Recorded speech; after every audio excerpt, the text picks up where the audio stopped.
Hey everybody, what's up? I wanted to make a quick video to show you guys how to set up macros in BlueStacks so that you can have infinite auto battles without having to pay for them, without having to have raid pass and all those other things.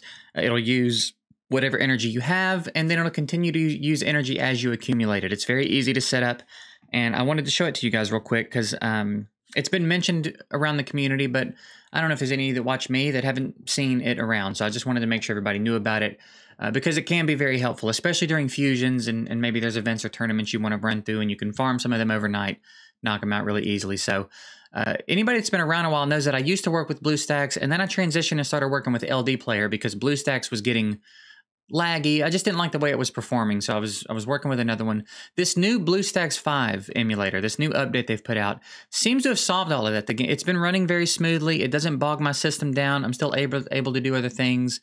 I don't have all the same issues that I used to have with BlueStacks, so I feel pretty comfortable recommending it to you guys again. So let's go ahead and jump into it. This works in any dungeon, right? I would recommend using whatever other auto battles you have in raid in the campaign because you can still swap food in and out and it'll automate that process for you. This is great for any dungeon. Any of these dungeons, it'll be fantastic for, okay? So I'm going to go into Spider because I've got a fairly quick Spider team.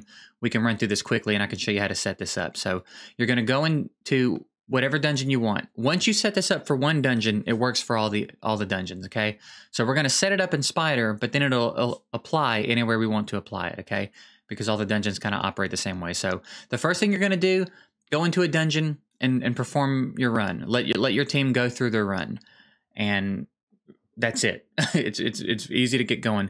While that's running, while that's doing its thing, over here on the sidebar, you'll notice we've got a few options over here. Look for Open Macro Manager, okay? It's going to be about halfway down the list. And then you'll see one, we've already got one in here called Dungeons. I'm going to just set up a new one for you here, show you how to do it from scratch. Again, it's very easy. There's nothing complicated about the process at all. So when they finish doing what they're doing in the background, we'll go through, I'll show you how to adjust the settings and set it up, and then we'll be done and you'll be ready to roll. And again, like you can stock up on energy before you go into a dungeon and let it run that way, or you can just go into a dungeon and let it run. You'll eventually run out of energy, but it'll accumulate over time. The macro will keep running. When you have enough energy for another run, it'll run it. You know what I mean? So it's good either way. Sorry, I had a little hiccup in the recording there. We're back. After your run's over, you're going to go in and click Record New Macro Manager, click Replay, and then come up here and click Stop.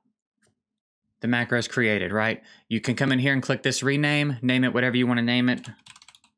We'll name it, I don't know why it does that though. We'll name it Dungeons 1, because why not? Then the only thing you want to do now is go over here into your settings for it. Repeat execution, you want to click infinitely until stopped. The rest of it's fine. The rest of it you don't really need to bother with. You can click save and it's good. Now, all you have to do is click play. You'll see up here, it's keeping track, right? Second time, third time, it's going to keep going. And you'll notice when the run ends, it starts another run for us. Now, you can shrink it down. You can put it behind all the other windows. You can minimize it. You can move it over to the other monitor, whatever you want to do with it. And it's going to keep running for as long as you have energy, and then even beyond it as your energy accumulates. And that's it. That's all you got to do. Free infinite auto battles, quote unquote unlimited energy. It's pretty helpful. It's pretty useful, especially, like I said, for fusions and events and stuff like that. So hopefully you got some out of this. Link below if you want to go grab this and set this up. And if you have any questions, drop them below. I'll do my best to help you. Other than that, I appreciate you guys. That's it. Later.